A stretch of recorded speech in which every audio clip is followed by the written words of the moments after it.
교동문 96번입니다. 교동문 96번입니다. 보라, 자식들은 여호와의 기업이요 젊은 자의 자식은 장사의 수중의 화살 같으니 이르시되 진실로 너희에게 이르노니 너희가 돌이켜 어린아이들과 같이 되지 아니하면 그러므로 누구든지 이 어린아이와 같이 자기를 낮추는 사람이 또 누구든지 내 이름으로 이런 어린아이 하나를 영접하면 또 아비들아 너희 자녀를 노엽게 하지 말고 오직 주의 교훈과 훈계로 양육하라. 그리하면 늙어도 그것을 떠나지 아니하리라. 아멘. 착석하시고 이규엽 집사님 대표로 기도 인도하시겠습니다.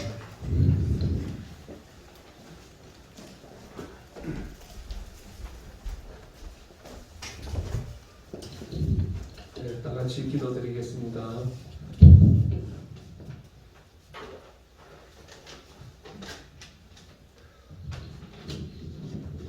언제나 변함이 없는 사랑으로 인도하시는 전능하신 하나님 찬양과 존귀와 영광을 돌려드립니다. 지난 한 주간도 하나님의 은혜 가운데 지켜주셨다가 오늘 이 거룩한 주일 주님의 전에 나와 예배하게 하심을 감사를 드립니다.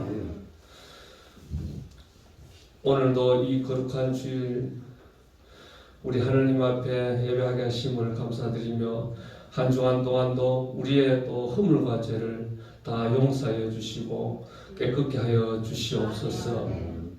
우리 교회가 많은 영혼들을 위해 축복의 통로가 되게 하시옵소서. 우리 교회가 계획한 모든 일들이 하나님 뜻 가운데서 잘 이루어지게 하시옵소서. 어린이 주일입니다. 코로나로 인하여 많은 어린 자녀들이 교회와 멀어져 가고 있습니다. 하나님 아버지, 하루속히 코로나가 종식되어 이전의 어린이들과 또한 믿지 않았던 모든 어린아이들이 하나님을 만나는 날이 속히 오는 은혜를 내려 주옵소서. 이 나라를 사랑하는 하나님, 정치, 경제, 외교, 군사 등 모든 것에서 안정되어 하나님을 찬양하며 감사가 넘치는 나라가 되게 하옵소서. 교회 성도들을 위해 기도합니다.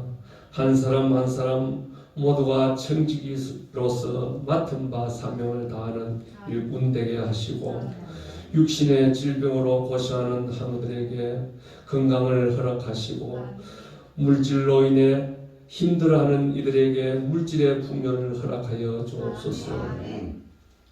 또한 시험을 당한 성도들에게 하나님의 위로와 인도하심을 믿는 믿음을 주옵소서. 이 시간 말씀을 전가하실 목사님 성령으로 강하게 붙들어 주시옵고 말씀이 선포될 때 이 예배에 참여한 모든 성도들의 심령이 새롭게 거듭나 은혜를 충만히 받고 돌아갈 수 있도록 은혜 내려 주옵소서. 내주하는 사모님과 그 가정과 자녀들을 축복하여 주옵소서. 여러 모양으로 헌신하는 손길 위에도 복을 내려 주옵소서. 우리의 예배가 하나님께 영광이 되고 성령으로 감동되는 귀한 시간이 되게 하시며 그 예배를 통하여 우리를 새롭게 하여 주시기를 원하고 우리를 사망에서 생명으로 옮기신 예수 그리스도의 이름으로 기도합니다. 아멘.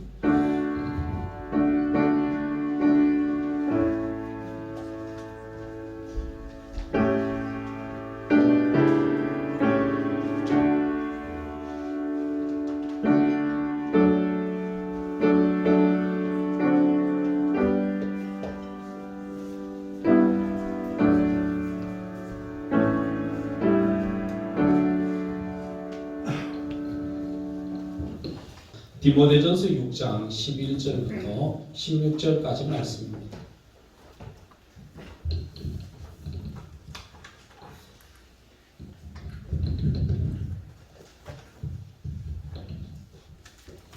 디모데전서 6장 11절부터 16절까지 말씀입니다. 오직 너 하나님의 사람아 이것들을 피하고 의와 경건과 믿음과 사랑과 인내와 온유를 따르며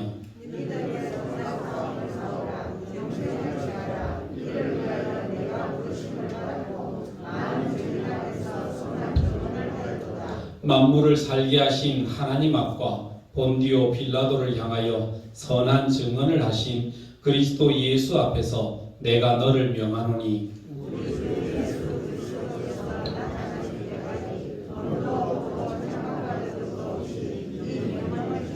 기약이 이르면 하나님이 그의 나타나심을 보이시리니 하나님은 복되시고 유일하신 주권자이시며 만왕의 왕이시며 만주의 주시요 오직 그에게만 죽지 아니함이 있고 가까이 가지 못할 빛에 거하시고 어떤 사람도 보지 못하였고 또 볼 수 없는 이시니 그에게 존귀와 영원한 권능을 돌릴지어다. 아멘.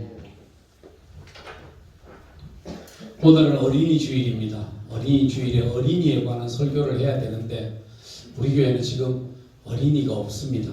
우리 주일학교 예배를 드리지 못하기 때문에 그나마 있었던 유일한 어린이가 우리 하영이가 있었는데 하영이도 이제 청소년이 됐습니다. 벌써 중학생이 되어서 이제 청소년이 돼서 우리 어린아이는 없는데 그렇지만 우리도 역시 살아가다 보면 하나님 앞에 어린아이 같은 존재 아니겠습니까?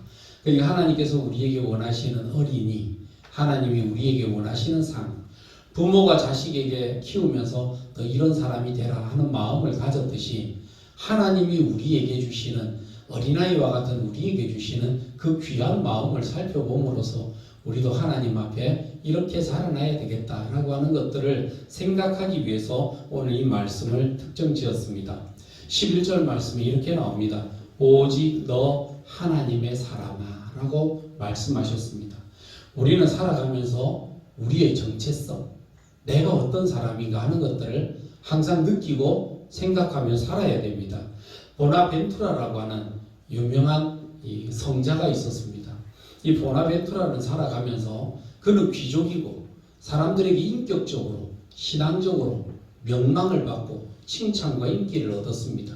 그래서 이 사람은 자기가 원하면 높은 계급의 직분을 얻을 수도 있고 관직에 올라서 여러 일들을 다 할 수 있지만 이 사람은 오직 자기가 가지고 있는 모든 것들 속에서 내가 제일 귀한 것은 하나님을 위해 드려야 된다라고 하는 이 정신으로 살았기 때문에 관직에 나가서 높은 명예를 얻는 것보다 하나님 앞에 예배 드리는 것이 내 인생의 가장 기본이라고 생각해서 오직 예배 드리는 일에 집중하기 위해서 세상의 관직을 다 내다버렸던 사람입니다.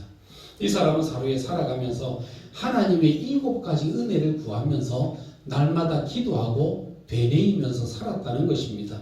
이 사람의 되뇌이는 7가지 은혜를 생각한 것인데 그게 뭐냐면 첫째, 마음을 밝혀주는 데 필요한 하나님의 말씀을 이해하는 능력을 주시옵소서.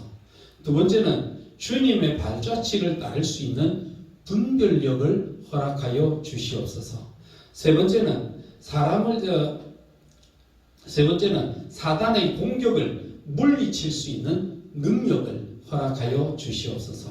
네 번째는 세상과 다르게 살아갈 수 있는 거룩함을 허락하여 주시옵소서. 다섯 번째, 자비로운 마음을 소유하는 경건함을 더하여 주시옵소서. 여섯 번째, 죄의 결과를 깨달아 죄로 말미암아 얻을 수 있는 두려움을 가지게 하여 주시옵소서. 일곱 번째, 하나님의 사랑을 깨달아 알 수 있는 지혜를 주시옵소서. 이것이 그가 아침에 일어나면서 기도했던 7가지의 기도의 제목이었습니다. 우리는 죄의 결과를 모릅니다. 등한히 하기 때문에 두려움 없이 죄를 짓는데 이 사람은 오히려 죄의 결과를 알았기 때문에 죄를 두려워하며 산다고 그랬습니다. 이 사람과 같은 성자들이 했던 말 중에 이런 말이 있습니다. 찬밥에는 파리가 꼬이지만 펄펄 끓는 가마솥 위에는 파리도 모기도 접근할 수 없다. 그렇게 이야기했습니다. 우리의 삶 속에 하나님을 향한 열정으로 뜨겁게 달아있으면 어떤 마귀도 귀신도 우리에게 접근하지 못한다 하는 말입니다. 우리의 영혼이 식어져 있으면 귀신이나 마귀가 우리에게 다가오거든요. 그러면 아무리 믿음 좋았던 과거에 믿음 좋았던 거 아무 소용없습니다. 과거에 그 사람이 어떠했다는 거 소용없습니다. 우리의 영혼이 식어져 있으면 그 즉시 마귀의 밥이 되는 것입니다. 그렇기 때문에 항상 우리의 마음과 영혼은 하나님을 향한 뜨거운 열정으로 불붙어 있어야만 믿음 가운데 승리할 수 있는 것입니다. 그렇기 때문에 오늘 성경 말씀이 우리에게 주시는 것이 있습니다. 오직 너 하나님의 사람아, 이렇게 이야기합니다. 오늘 성경 말씀을 통해서 보면 5가지 동사가 중요하게 나오는데 5가지 동사를 잘 기억하면서 우리가 신앙생활을 해야 됩니다. 11절 말씀에 보면 오직 너 하나님의 사람아 이것들을 피하고 의와 경건과 믿음과 사랑과 인내와 온유를 따르며, 세 번째는 믿음의 선한 싸움을 싸우라. 그리고 네 번째는 영생을 취하라. 5번째는 14절에 있는 말씀 끄트머리에 이 명령을 지키라 라고 하는 이 5가지 명령을 주셨습니다. 하나님의 사람이 되고자 하는 사람에게는 5가지 주어진 명령을 잘 기억해야 됩니다. 첫째, 사람아 오직 너 하나님의 사람아 이것들을 피하라 라고 말씀하셨습니다. 뭘 피해야 되는 것인가? 오늘 성경 말씀에 읽지는 않았지만 여러분 성경의 이 6장 전체에 있는 말씀의 핵심 구절이 뭐냐면 7절입니다. 6장 전체에 있는 핵심적인 7절인데 이렇게 이야기합니다. 우리가 세상에 아무것도 가지고 온 것이 없음에 또한 아무것도 가지고 가지 못하리라. 여러분 사람이 빈손으로 태어나서 결국 빈손으로 하나님 앞에 가야 되는데 우리가 가야 될 때에 무엇을 피해야 될까라고 하는 것을 8절부터 시작해서 10절까지의 말씀으로 우리가 이것을 피하라라고 주시는 것입니다. 이 8절 말씀부터 우리가 먹을 것과 입을 것이 있은즉 족한 줄로 알 것임이라. 부하려 하는 자들은 시험과 올무와 여러 가지 어리석고 해로운 욕심에 떨어지나니 곧 사람으로 파멸과 멸망에 빠지게 하는 것이라. 돈을 사랑함이 일만하게 뿌리가 되나니 이것을 탐내는 자들은 미혹을 받아 믿음에서 떠나 많은 근심으로써 자기를 찔렀도다. 이렇게 이야기하는 겁니다. 무엇을 피해야 될까? 물질에 대한 욕심입니다. 돈을 사랑함이 일만학의 뿌리가 된다라고 말씀하셨습니다. 여러분 우리가 돈이라고 하는 것에서 쉽게 벗어나지 못합니다. 만몬이라고 하는 신, 재물의 신 아닙니까? 거기에서 마나라고 하는 것이 나왔고 마나에서 머니라고 하는 게 나왔잖아요. 돈을 사랑하는 것은 곧 만몬 신을 사랑하는 것과 비슷하다는 것입니다.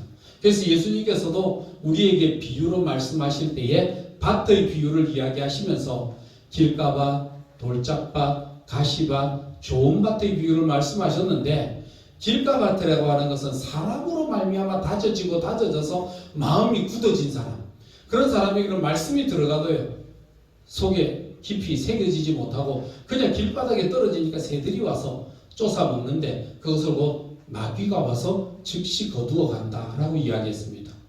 두 번째 밭은 이야기하면서 두 번째 밭은 돌짝밭인데 이것은 떨어질 때에 즉시 기쁨으로, 여러분 돌 같은데 돌짝밭 같은데 자갈밭에 씨앗이 떨어지면 돌 사이사이에 빠져들지요. 빠져는 들어가지만 그 속에서 뿌리를 내리지 못하고 즉시 말라버린다고 그랬습니다. 이게 뭐냐면 환난과 역경과 어려운 일이 닥치면 즉시 믿음이 꺾여지는 겁니다. 조금만 어려움이 닥치면 아이고 이건 하나님의 뜻이 아닌가 보다. 조금만 힘든 일이 있으면 하나님이 기뻐하시지 않는 건가 보다 하고 쉽게 포기해버리고 나가는 돌짝밭과 같은 믿음. 세 번째는 가시덤불과 같은 믿음이 있습니다. 여기는 뭘 이야기하느냐 하면 재리의 유혹, 물질의 유혹이라는 게 거기에 맺혀 있다는 거예요. 그래서 떨어져서 맺혀져 자라나지만 물질의 유혹이 우리 가운데 들어오고 물질의 유혹이 우리 속에 들어지면 거기에 양분을 다 빼앗겨 버리는 겁니다. 아, 이거 돈이 어떻게 쓰는 건데 어떻게 가는 건데 그거 알면은요 그 다음부터는 하나님 앞에 가까이 나가지 못하도록 물질의 유혹이 우리를 꽉 잡으면 열매 맺지 못하는 것이다 라고 말씀한 것이에요. 그래서 신앙생활 할 때에 우리가 뭐가 있느냐 하면 여러 가지 시험과 올무 속에 저와 여러분이 제일 많이 가지는 게 뭡니까? 돈에 대한 문제 아니겠습니까? 그렇기 때문에 하나님의 사람들아 피해라 라고 이야기하시는데 어떻게 하느냐 하면 물질을 사랑하는 것이 우리로 하여금 파멸과 멸망에 빠지게 하는 것이다 라고 말씀하시면서 돈을 사랑하는 것이 일만에게 뿌리가 되나니 이것을 탐내는 자들은 미혹을 받아 믿음에서 떠나 많은 근심으로써 자기를 찔렀느니라 이렇게 이야기하셨습니다. 그렇기 때문에 돈이라는 게 필요 없는 게 아닙니다. 돈은 필요합니다. 저와 여러분 속에 돈이 필요 없다는 사람이 어디에 있습니까? 여러분 돈 좋아하시죠?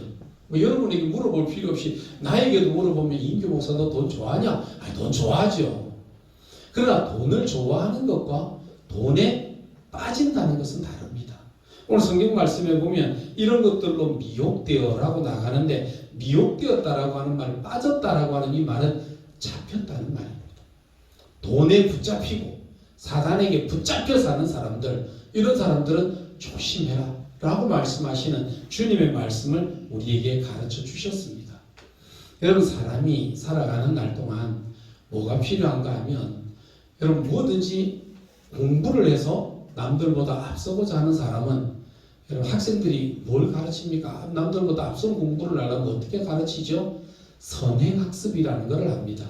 남들보다 중학교 1학년을 마칠 때가 되면 중학교 1학년 때 되면 벌써 중학교 2학년 거를 중학교 2학년이 되면 벌써 3학년 거를 선행학습을 통해서 미리 가듯이 신앙생활도 마찬가지입니다. 선행학습이라는 게 있습니다.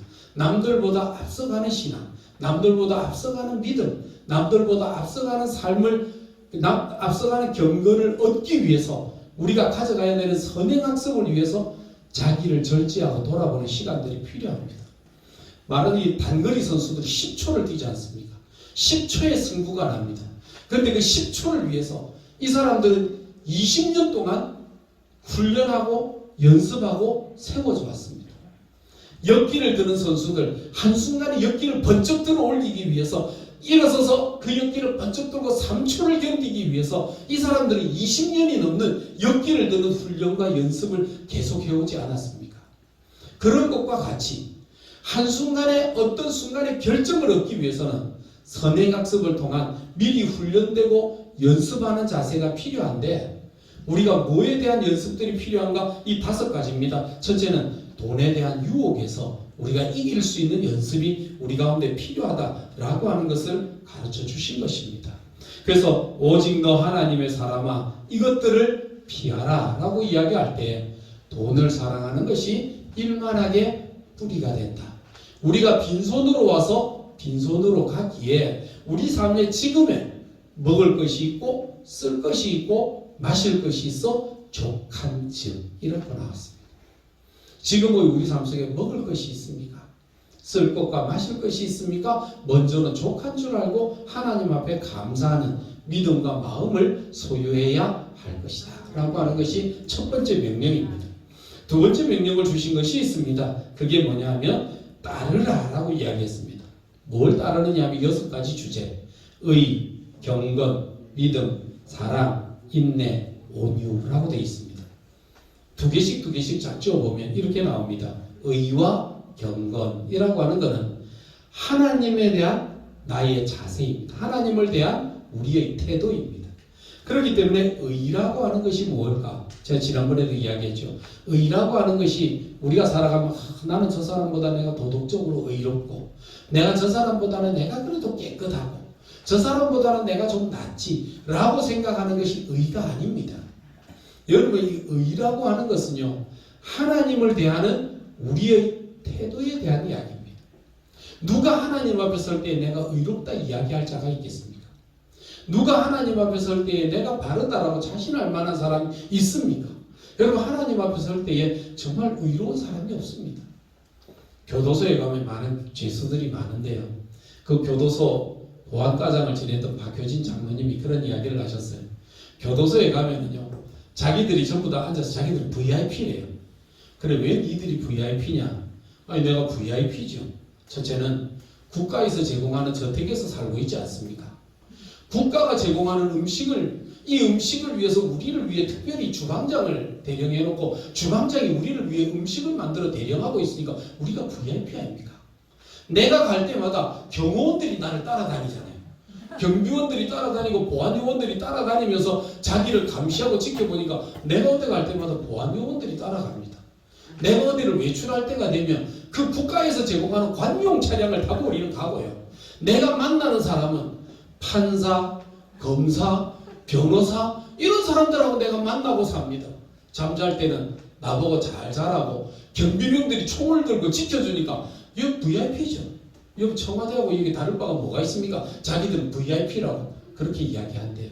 그 말을 들어보니까 말은 그럴듯한데 여러분 그게 맞습니까? 그게 맞습니까?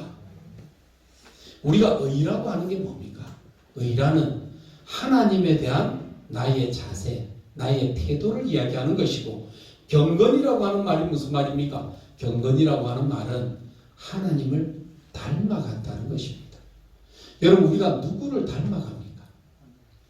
자식이 부모를 닮아가듯이 하나님의 자녀는 마땅히 누구를 닮아가야 됩니까? 우리 아버지라고 부르는 하나님을 닮아가야 되는 거 아닙니까?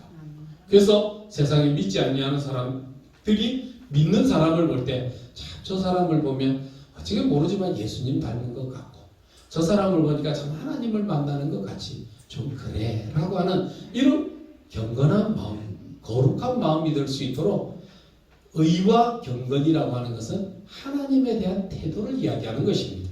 두 번째는 경건과 믿음이라고 하는 것은 내 자신에 대한 이야기입니다. 우리가 살아갈 때 믿음과 사랑은 우리 자신에 대한 이야기입니다. 믿음이 없는 사랑은 거짓이고요. 사랑을 이야기하는 믿음이 없는 것은요, 그거는 거짓된 것입니다. 우리가 믿음과 사랑이라고 하는 것은 우리가 하나님에 대한 믿음과 신앙을 분명히 가지고 있습니다. 여러분 믿음이 있으십니까?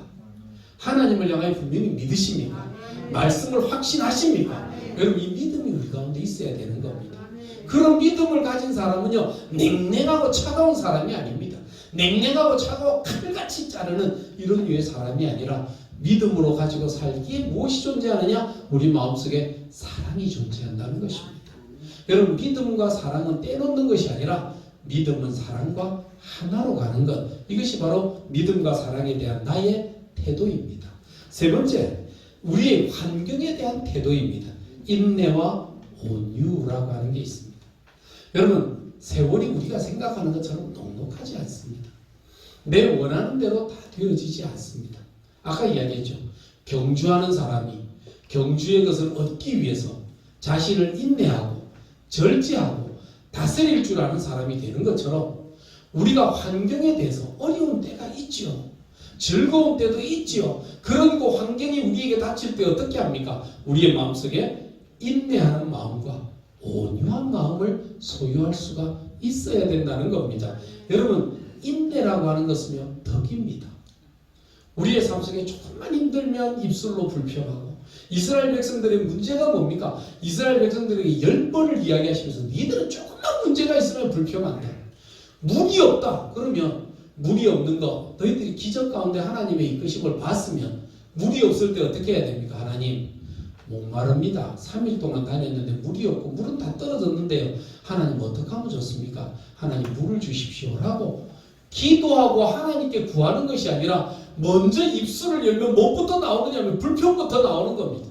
원망부터 나오는 거예요. 우리가 차라리 애굽에 있었으면 물 실컷 먹고 고기도 실컷 먹고 좋았을 텐데 내가 왜 괜히 이곳에 와가지고 내가 이런 생고생을 해야 되는지 이해할 수 없다 라고 하는 불평. 불평할 때마다 하나님께서 뭐라고 하시느냐 하면 내가 네 입에 불평하는 소리를 다 들었다라고 말씀하셨어요. 성경 말씀에 보면 하나님께서 우리가 불평하고 원망할 때마다 너희는 그냥 하는 것 같지만 너희의 하는 말을 내가 다 들었노라라고 말씀하셨거든요.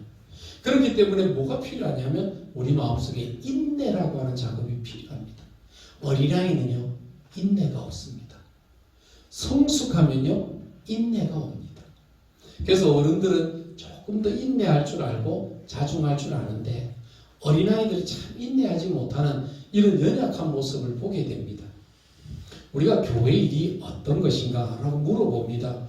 교회 일은 행정적인 임무라기보다 더 중요한 것은요, 인격적인 일입니다. 그래서 이 일이 어떤 일을 하느냐보다 중요한 것은 어떤 사람이 그 일을 하느냐가 중요합니다.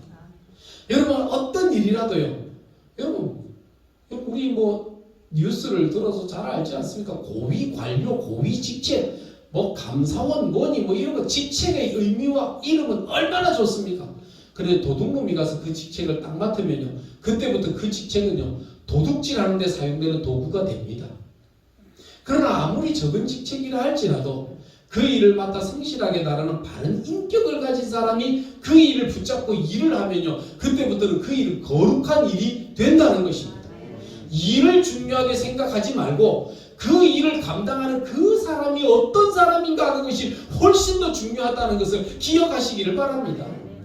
여러분, 우리가 살아가는 날 동안 일보다 중요한 것은요, 그 사람의 사람됨이 훨씬 중요합니다. 그렇기 때문에 직분보다 중요한 것은, 일보다 중요한 것은 사람의 사람됨이다 라고 하는 것을 기억하면 우리가 환경에 대해서 뭘 가져야 되느냐? 인내와 온유함. 여러분, 온유하다라고 하는 말은 잘 알듯이 온유한 자는 복이 있나니 땅을 기업으로 받을 것이요 라고 할 때에, 여러분, 온유하다라고 하는 말은 프라우스 하는 말인데 진정되었다, 길들여졌다 하는 말입니다. 야고보서에는 보면 길들여지지 못하는 것이 있는데 그게 뭐냐면 혓바닥을 길들이지 못한다고 그랬어요. 사람의 말을 길들이지 못하고 혓바닥을 길들이지 못해서 문제들이 많이 생기거든요. 여러분, 우리가 뭐 해야 됩니까? 길들여질 때에, 그때에 온유하여졌다. 풍랑 가운데서 이제 풍랑이 잔잔하여졌다 라고 하는 그 말을 뭐로 표현하냐면 온유하다라고 하는 말입니다. 우리가 뭘 따라야 됩니까? 이런 것들을 따라야 된다. 하나님과의 우리의 자세, 그리고 내가 가져야 될 신앙에 대한 나의 자세, 그리고 주변의 환경으로부터 일어나는 것에 대한 나의 자세, 이것을 지킬 수 있는, 이것을 따르라라고 말씀하신 것입니다. 세 번째, 믿음의 선한 싸움을 싸우라라고 말씀하셨습니다. 여러분, 우리는 때로는 싸웁니다. 악으로 이긴다는 것은요, 그건 졌다는 이야기입니다. 마귀가 원하는 거거든요. 상대방이 악으로 다가올 때 내가 같이 악한 방법으로 다가간다면 그것은 이미 마귀의 꾀임에 빠져서 진 겁니다. 악을 악으로 대항해서는 안 됩니다. 두 번째는 악한 것임에도 불구하고 이거를 선한 것으로 자꾸 꾸미고 만들려고 하는 것은요, 그건 유혹입니다. 악한 것이 우리에게 다가오고 악한 것이 우리에게 임할 때에도 어떻게 해야 됩니까? 악을 악으로 행하는 것이 아니라 악을 어떻게 선한 것으로, 하나님의 뜻으로 이 일들을 감당할 것인가를 항상 기도하고 살펴볼 수 있는 자세, 이것이 우리가 악을 이기는 방법입니다. 선한 싸움을 싸울 때 로마서에 뭐라고 그랬습니까? 악을 악으로 대하지 말고 선으로 악을 이기라 라고 말씀하신 것처럼, 어떻게 하면 우리가 이 선한 싸움으로 이 악한 것을 이길 수 있을까? 이것을 돌아보며 살피는 작업이 중요합니다. 여러분, 신앙생활하면서 때로는 악을 악으로 갚습니다. 신앙생활하면서 어떤 사람은요, 선을 악으로 갚는 사람도 있습니다. 어떻게 싸워야 됩니까? 항상 모든 싸움을 싸우고 결단하고 일을 행할 때에 이것이 선한 방법인가? 이것이 악한 방법인가? 라고 하는 것들을 생각하고 기도하고 선함으로 실천해야 됩니다. 고대 수도사들의 수도 지침에 따르면 이렇게 이야기했습니다. 수도사들은요, 한 발짝을 내딛어 갈 때마다 자기에게 묻는다는 겁니다. 형제여, 지금 어디로 가고 있는가? 라고 자기에게 묻는 겁니다. 그럴 때 그가 대답하기를 나는 이런 방향으로 이런 길로 간다 라고 이래, 좋다 진짜 좋다. 복음 들고 산을 넘는 자들의 발걸음이 얼마나 복된지 하는 그 말씀처럼 그냥 발걸음 하나가 선을 향하여 하나님의 선한 일들을 향하여 발걸음을 내딛을 때마다 얼마나 선하고 귀하고 좋은지 좋다 말하는 그 발걸음이 복되다고 이야기합니다. 그래서 자기에게 묻는 겁니다. 형제여, 지금 한 발자국 내딛는 이 발걸음이 어디로 가고 있는가? 물을 때 그건 좀 말하기는 좀 곤란하지만 너무 그래 급하게 묻지는 말게. 형제여, 하나님을 떠나 한 발짝 가는 그 길이 지옥을 향해 한 발짝 내딛고 있다는 것을 왜 알지 못하는가? 너의 발걸음을 조정하고 결단하지 못하면 안 되니까 지금이라도 너의 발걸음을 돌려라. 너의 발걸음을 돌려라. 라고 물으면서 간다는 겁니다. 하루를 살아갈 때에 여러분 발자국 한 발자국 내디딜 때마다 욕망에 의해서 내 마음에 하고 싶은 대로 그냥 아무데나 발걸음을 내딛지 말고 한 발짝 한 발짝 뗄 때마다 물어보고 답하면서 가보십시오.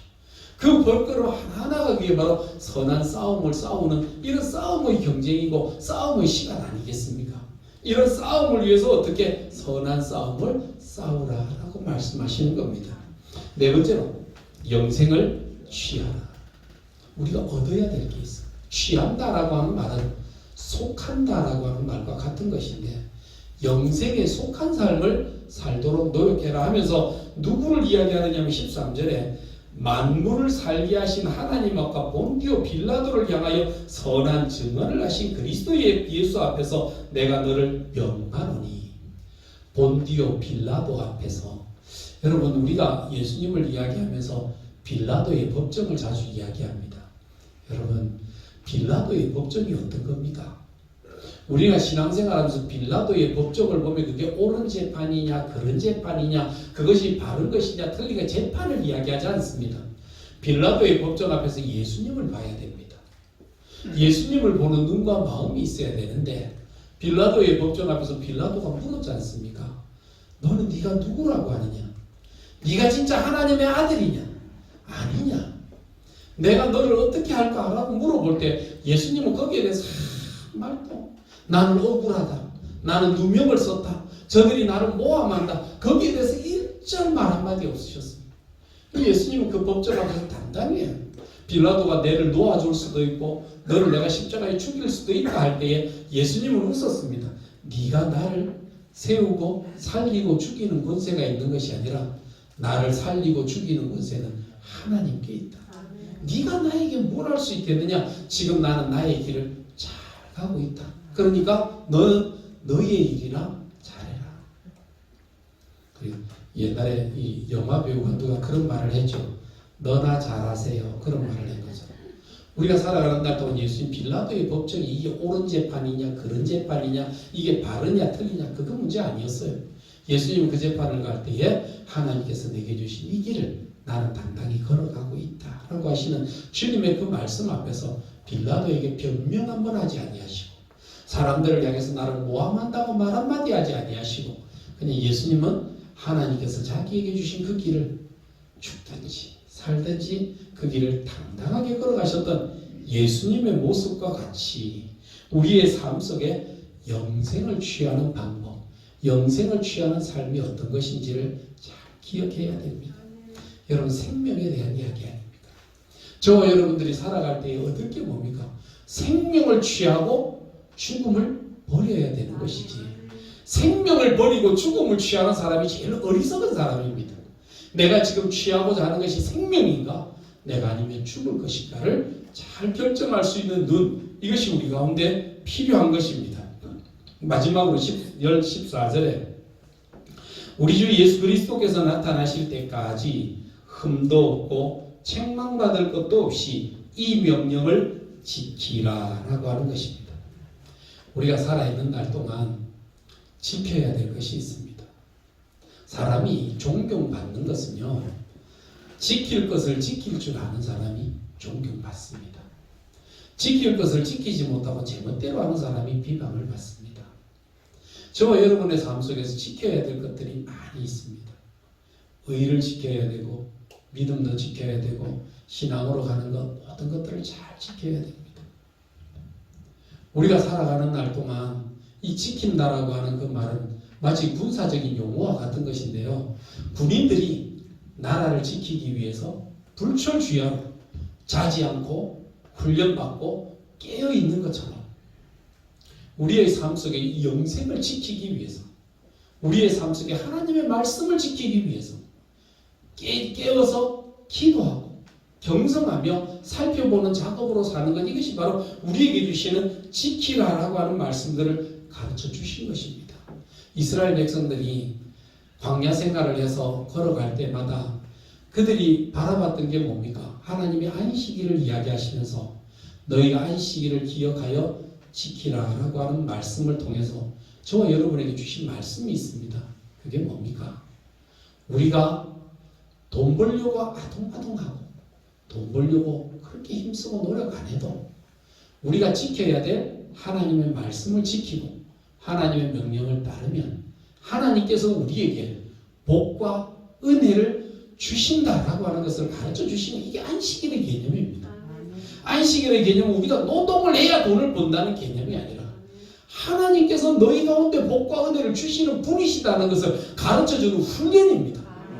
눈으로 단순하게 생각하면 주일날 나가서 돈 한 푼 벌고 주일날 나가 비즈니스를 하고 주일날 나가서 우리가 뭔가 액션을 취하면 내가 소득이 생기는 것까지 이야기하지만 그렇지 않습니다.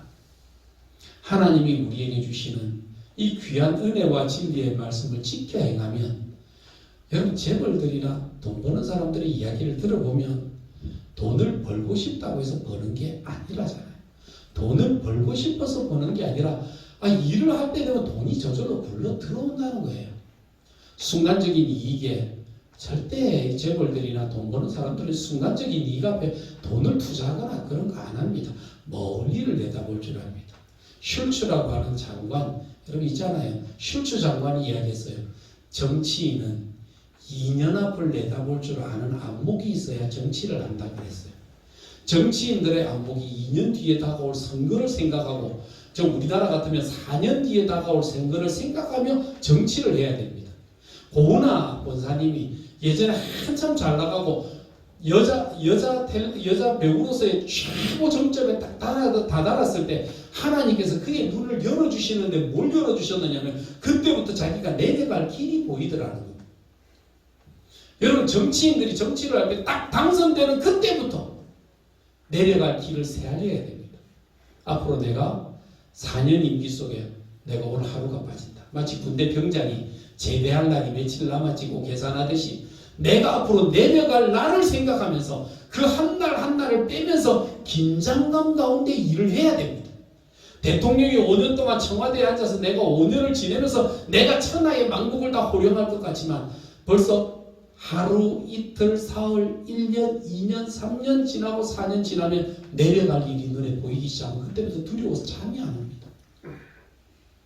내려갈 길을 생각하고 내려갈 길이 보여질 때에 그때 지혜로운 마음이 생기는데 슐츠가 이야기한 것처럼 정치가들은 2년 뒤를 생각하지 못하고 정치하면 망한다고 한 것처럼 우리가 살아가는 날 동안 1년 뒤, 2년 뒤 혹은 내가 주님 만날 그날의 뒤를 생각하면서 생각하지 못하고 살면 여러분 한순간에 무너지게 됩니다. 무릇 지킬 만한 것 중에 내 마음을 지키라. 이는 생명의 근원인 이에서 남인이라 말씀하셨던 것은 우리의 마음 지킨다는 것이 우리의 신앙을 지킨다는 것이 어떤 것인가를 보여주고 가르치는 것입니다. 성경에 보면 오직 너 하나님의 사람아 이렇게 나옵니다. 구약에도 보면 하나님의 사람이라고 부름받는 사람들이 있습니다. 이렇게 나옵니다. 신명기 33장에 있는 말씀입니다. 신명기 33장에 있는 33장 1절 말씀에 보면 하나님께서 모세를 향하여 말할 때에 모세를 향하여 바라보시면서 하나님의 사람 모세가 이렇게 이야기합니다. 두 번째는요. 사무엘상 6장 9절 말씀에 보면 사울이 길을 헤매이다가 양을 그 당나귀를 잃어서 찾으려고 하는데 찾지 못하니까 그 사환이 이야기합니다. 여기에는 하나님의 사람이 이 근처에 계시니 우리가 그에게 가서 물으면 그가 우리의 길을 지도해 주실 것입니다 라고 말했던 사무엘을 바라보면서 하나님의 사람이다 라고 불렀습니다.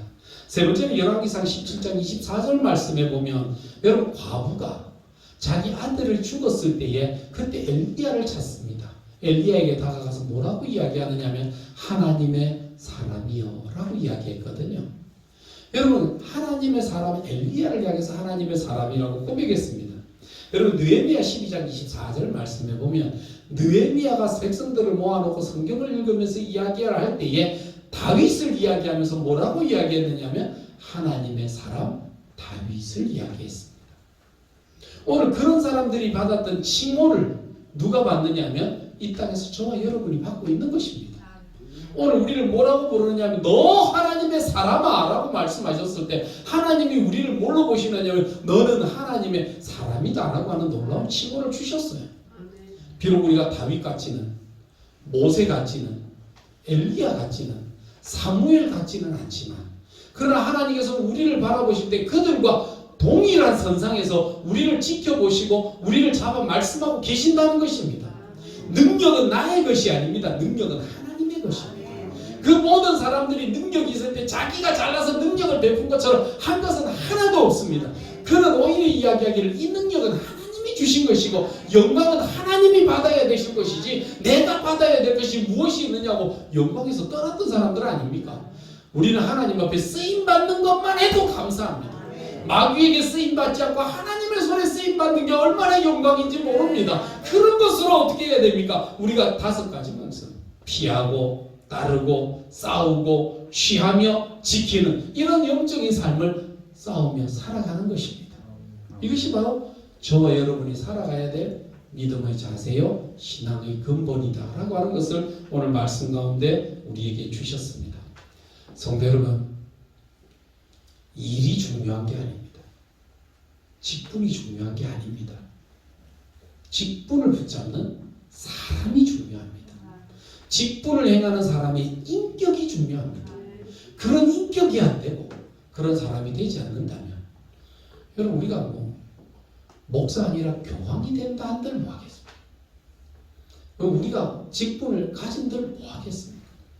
중요한 것은 우리가 어떤 인격과 어떤 인품을 가지고 사느냐 여러분 이것이 중요하다는 것을 오늘 이 말씀 가운데 5가지로 우리에게 가르쳐 주셨습니다. 저와 우리가 이 땅에 살아갈 때에 우리는 한순간에 우리가 한순간을 위해서 정말 10수년 동안 우리가 살아왔던 운동선수와 같이 한순간의 일들을 위해서 우리가 살아갈 때도 있습니다. 그런데 우리가 정말 살아가야 될 것은 어디를 위해 살아가야 되느냐면 영혼을 위해서 살아가고 만남을 위해 살아간다는 것을 항상 기억하십시오. 교회에 오실 때에 뭘 기대하고 오시는 겁니까? 만남을 기대하고 오는 것입니다. 하나님과의 만남을 기대하는 겁니다. 성도들과의 만남을 기대하는 것입니다. 이런 만남의 기대함이 없으면요 우리의 발걸음이 얼마나 허무합니까? 그렇기 때문에 하나님의 사람, 믿음의 사람들을 보면 사도행전에 보면 초대교회가 왜 그렇게 아름답고 좋았느냐? 그들은 교회 올 때 기대감이 있었습니다. 하나님과의 만남을 위한 말씀에 대한 기대감, 기도에 대한 기대감, 또 성도들과의 만남이 좋았어요. 성도들과의 만남을 위해 교회에 오면 날마다 떡을 떼고 잔을 나누며 우리가 하나님의 자녀다라고 하는 사실을 느끼면서 기뻐하는 그런 기대감을 가지고 왔다는 겁니다. 그렇기 때문에 그들은 밤새도록 가지 않고 그곳에서 하나님의 말씀을 나누고 함께 기도하고 함께 떡과 잔을 나누며 행복해했던 그들의 만남들이 있었기 때문에 초대교회는 부흥의 역사가 일어나고 초대교회는 하나님과 사람에게 칭찬받는 일들이 나타나기 시작했다는 겁니다. 여러분 교회 올 때 무슨 기대감으로 오십니까? 무슨 마음으로 오십니까? 하나님에 대한 기대감이 있습니까? 하나님 히브리서에 이야기한 것처럼 하나님께 나오는 자는 반드시 그가 계신 것과 그가 자기를 찾는 자들에게 상 주시는 이심을 믿어야 할 진이라고 말씀하셨어요. 여러분 하나님과의 만남을 기대하고 교회 나오십니까? 하나님께서 그 찾는 자들에게 복 주시는 것을 기대하고 계십니까? 여러분 그러면 복된 것입니다. 여러분 만남이잖아요. 하나님과의 만남, 또 그 만남을 사모하는 성도들과의 만남, 이것이 우리 가운데 복된 거거든요. 이런 만남을 위해 다가온 자들이 있습니다. 앞으로 저와 여러분들에게 주신 이 하나님의 사람아, 우리가 뭘 기대하고 뭘 따르고 뭘 보는지를 잘 생각해서 여러분의 평생에 여러분을 만나는 사람이 복이 있고 여러분 때문에 복이 있는 이런 놀라운 역사를 경험하게 되시기를 바랍니다. 기도하겠습니다. 거룩하신 여호와 우리 아버지 하나님, 하나님의 어린아이와 같은 저희들이 왔습니다.